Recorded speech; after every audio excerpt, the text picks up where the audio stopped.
Alright, so I've been at a special cow sale for the last 3-4 hours now, and I bought 14 more cows. So I bought mostly black ones, but I did buy a couple Charolais crosses and a Brahma cross, all bred heifers. So pretty excited about that. First time I've ever been to a stockyard, a sale barn. So that was a lot of fun. I wanted to bring you guys along and take some video of the whole thing, but the phone died about 5 minutes after I sat down. So that's too bad. But next time I'll try to have my phone charged and bring you guys along. So pretty fun. I'm excited. There's one cow about got in the auctioneer's booth there. That was pretty exciting there for a minute. Right now, just waiting in line. Got 3 guys ahead of me, waiting in line to get loaded up. So I'll show you guys the cows after I get them. So here's the problem. I'm stuck. It's midnight, roundabout. So there's nobody to call for help. I don't think I'm actually stuck. You see, I'm still sitting pretty well on top, but I've got 7,000 pounds of cattle. So my goal had been to put them in the pens over here, like I did the first ones, and that way I could feed them a little bit for a couple days and they'd get used to me. But I didn't make it. Pens are way over there. Can't see them. So they're all pissed off in there. What I did is I closed the gate that lets me into this area, and I'm just going to turn them loose in here. Now I don't want to leave them in here because this is where my hay is and they're going to tear up those bales. But I've opened, you can't see it, but I've opened the gate into the pasture where the other cows are at. So I'm going to try and just turn them loose in here and see if I can herd them into the pasture. Wish me luck. What do you know? They went right into the little catch pen that I'd set up.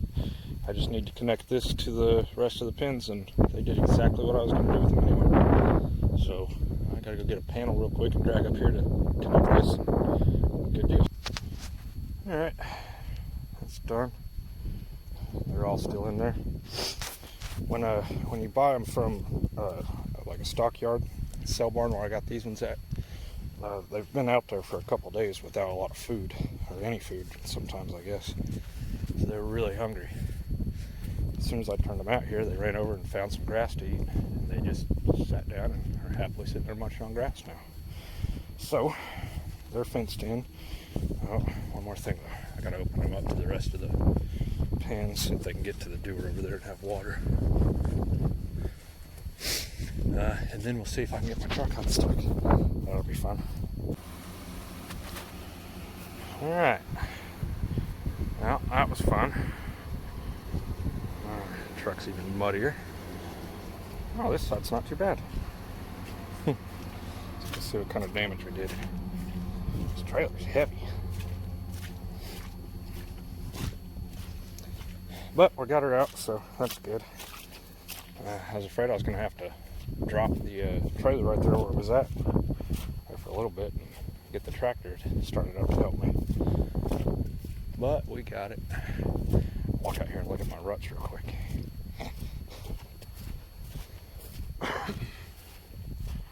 Oh yeah, what a mess. Sucks. I don't know how well this is coming out on camera, but this is a mess. Gross. Well, before this dries up, I'll try to get the tractor out here and box blade all this down. And then maybe once it dries, it'll dry somewhat level and get new grass growing in it. So I got another set of 7 to go pick up tomorrow. About 14 in total. Can only fit 11 in the trailer, so figured I'd just split them in half. I don't know what I'm going to do with them when I get them out here. I may not try that again. In fact, I probably won't. I'll probably just dump them straight out into the pasture with the other ones. I'll still feed these for a day or so since I've got them up. And we'll kind of try it that way. And if it turns out that feeding them in the pasture is just as effective to getting them to trust me as feeding them in the pens like that, then I may not mess with doing that anymore. So, especially when it's muddy like this. So, All right, well, it's midnight. I'm tired. I'm going to bed. See you guys in the morning. Morning. It's the next day. A lot less stress this morning than I was last night. It was an irritating night. I got stuck again on the way coming out of the pasture, so that's going to be even more tore up than it usually is. Parked the truck out here in the street so I wouldn't have to mess with fishing the trailer in and out of here. So headed back to Tahlequah now. I'm going to pick up the other 7 cows that I bought, and then once I get them here, like I said, I think I'm just going to drop them in the pasture, but I remembered there's another gate into the pens that I might be able to get to, so I'll look at that when I get here and decide what I'm going to do. The truck was a real mess last night after getting stuck again, but it rained all night, which pretty well cleaned it up. So that's cool, but there's also an entire night's worth of water on the ground, so a lot more standing water. It's going to be a lot sloppier out there. I'll probably end up just dropping them in the pasture like I'd originally planned, because I don't think I'll be able to get back there to the pens. So alright, I'm going to get out of here, head back to Tahlequah. Yeah, I'm almost there. I've got about 20 minutes left, so figured I'd just talk to you for a little bit. So the cows that I bought last night, I bought mostly black cows. I bought 9 black cows. I bought 4 Charolais and 1 Brahman. And the reason I bought the Charolais is because that's what I really wanted to buy in the first place, but they're typically really expensive. Now, these ones are crosses. 2 of them they call gray. That means that they've been bred to a black bull. And the other 2 they looked really white. They looked like Charolais, which is what I want. Now, they're typically more expensive, but I got them at a reasonable price, so I decided to go ahead and grab those. And then I will be breeding all of these back to a full-blood Brahman bull. And what that does is it makes a F1 Charolais Brahman cross, and then you breed those back to a Charolais bull, and that's what makes a Char Bray breed, I think. And then the same type of thing applies to the Angus, so I'll be making the F1 Angus cross with the Brahman, and then you sell those to people. They breed them back to their Angus bulls, and then they end up making the Angus Brahman cross, Brangus they call that. And so then the Brahman heifer that I bought was kind of just on a whim, and honestly, they just look so cool, I couldn't help myself. So the price was right, and she's cool looking, so I decided to give it a try. And I'm not quite sure what to expect out of calves from her in the future, but what I do know is that she was bred to either a Angus or a Charolais bull, which means that the calf that she's going to throw this spring here in just a couple months, and she was 7 months bred, so early in the spring I had to get a calf off of her, and that calf will be an F1 cross,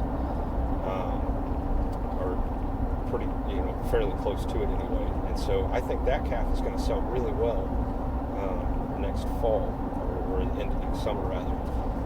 We'll see. I'm not sure. And then once I start breeding her back to a Brahman bull, I'm not sure if that's going to be any good or not.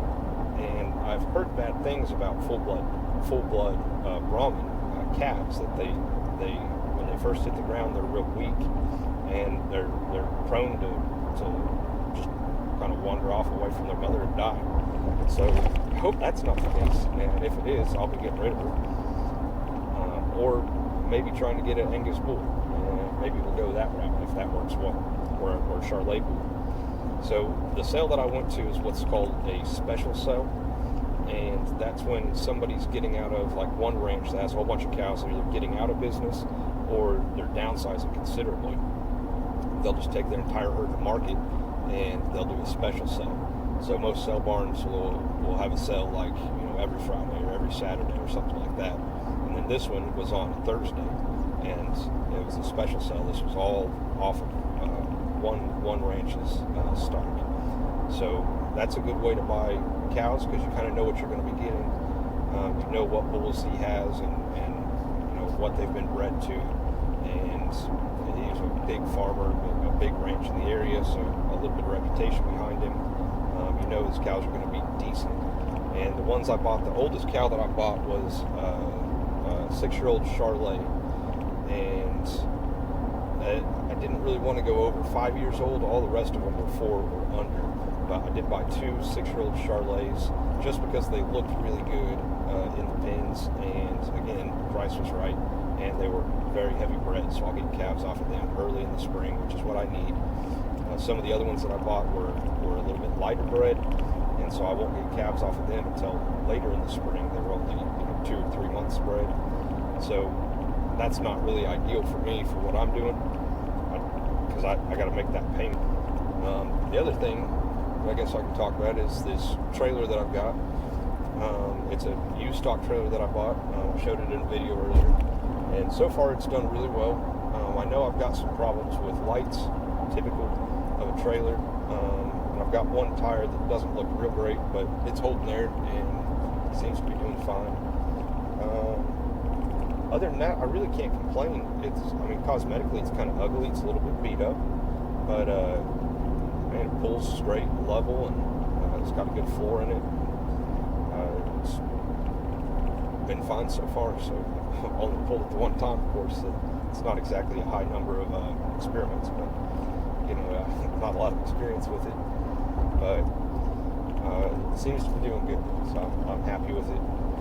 That's again a deal where the price was right. The dude had been trying to sell it for a long time, and he'd come down on his price, and then I kind of lowballed him, and he took the offer. So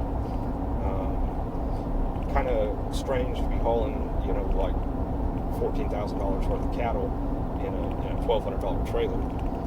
It seems like maybe if the floor falls through the trailer and kills the cows, then it was a bad investment. It wasn't a good choice, obviously. But so far it seems all right. I probably will replace the floor in it next year. I think it'll get me through probably all the way through the spring. The floor looks fine, but it is older, and I think it's the original floor that he had bought with it. I don't think he ever replaced it. That's what he told me. Whenever I do replace it, I'll probably go with a synthetic material, like one of those composites. They have like 25-year warranties on them, and they seem to last forever. I know a lot of guys that run them and have really good success with them. So I'll probably do that. It's a little more expensive, but it should last again 25, 30 years, something like that. I forget what they're rated at. But I'll probably do that. And then Chevy truck's been doing well. Get terrible fuel economy, but as we expected, it's a heavy load, but it's handling everything well. No problems, except for getting stuck in the mud. But as soupy as that was out there, I don't think anything would pull this trailer through without having a little bit of trouble. But maybe I'm wrong. But anyway, so getting close to the cell barn. I'll shoot a quick video of loading the cows up once I get there. Come on. Check this girl out.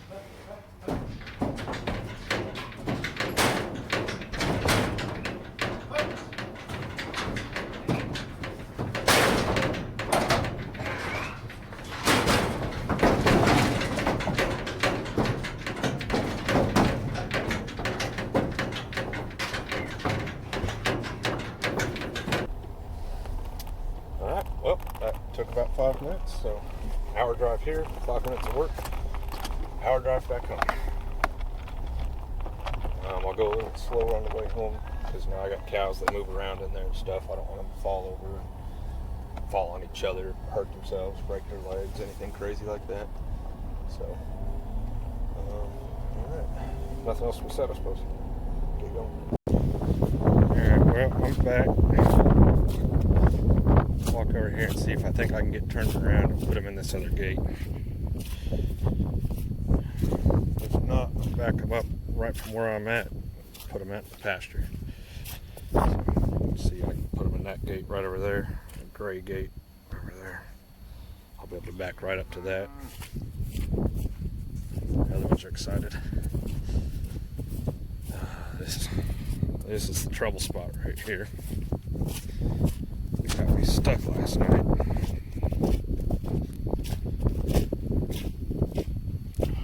What a mess. But there's another gate over here next to the fence. This still has a bunch of grass on it, so you can generally kind of stay on top. But this doesn't look like much fun.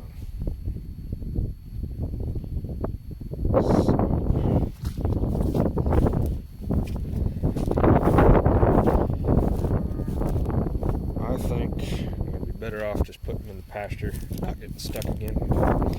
So that's what we're going to do. The bummer about that is that, if one of them gets sick, shipping fever or something, then I have to get them in the pens to be able to treat them.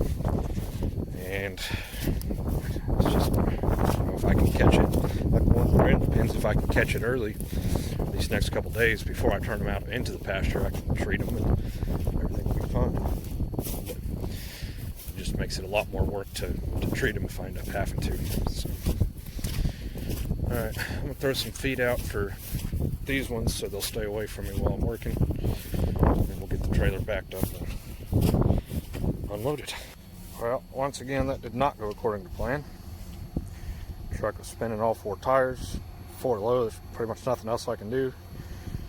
I didn't quite make it to the gate, but as you can see, I ran right in just like last time.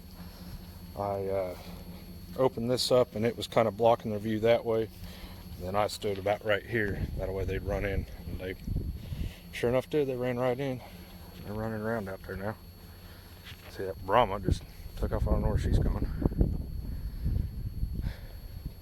She stopped now.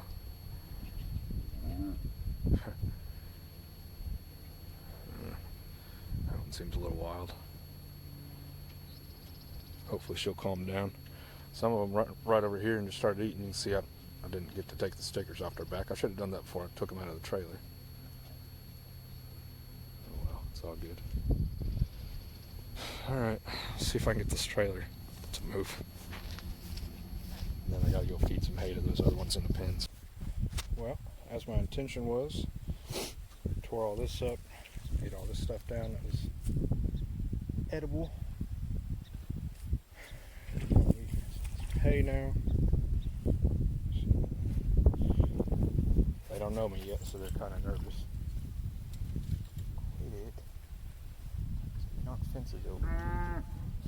Other one's over there fighting. Leaning up on the fence. Never good. That's how they get broken.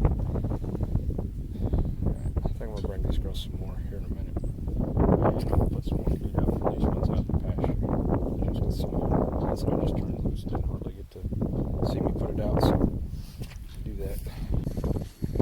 See, they all came up. This right here, 56, that's a new one. Brahma's right there. And a couple of Charolais back in there. They all came up. Now these ones, 34 here, these are the ones that I've had for a while. 33 over there. They're a lot more comfortable with me. So they'll kind of walk right up to me and hope for more food. The other ones, they're still a little bit weary, but they don't seem wild or scared particularly, just nervous. They don't seem too crazy, so that's a good thing. I think I did all right on these. You want? That's a lot of them that they were pushing towards the end of the cell. You could tell they were crazy. And they were jumping all over the place, and one of them tried to jump over the one dude and into the auctioneer's booth.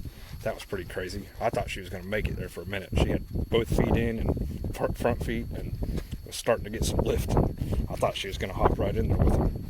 So that was pretty wild. But definitely don't want cows like that. They're just hard to deal with.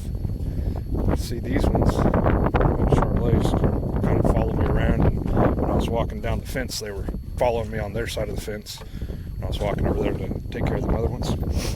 So that's a good sign. It means they've been fed out of a bucket, just kind of by hand, not just out of a truck, which means they're already kind of used to the way that I'm going to do things. They know people aren't threats, and so that's good. So they all seem pretty calm. They were running around quite a bit right there at the beginning, but they've been cooped up for going on 3 days now in those pens at the cell barn. So they were, I think, excited to see some open pasture. So we'll leave all of them. I think I'm just going to go ahead, because it's so muddy in that pen, after they finish that hay up that I fed them. I'm going to go ahead and turn them all into the pasture. Just, it's so muddy, I feel bad leaving them in there. They're all dirty and mud up to their knees and stuff. So I'm going to turn them out into the grass and just have them all in one spot. So I'll give them a little bit of time to eat that hay I gave them, and then I'll do that. So hopefully this dries up eventually. As you can see, everywhere I go, I just make more and more of a mess. This mud has been a nightmare recently. So, well, alright, so they're all fed and happy. I'm going to go feed myself, drink some coffee, and then I'll be happy.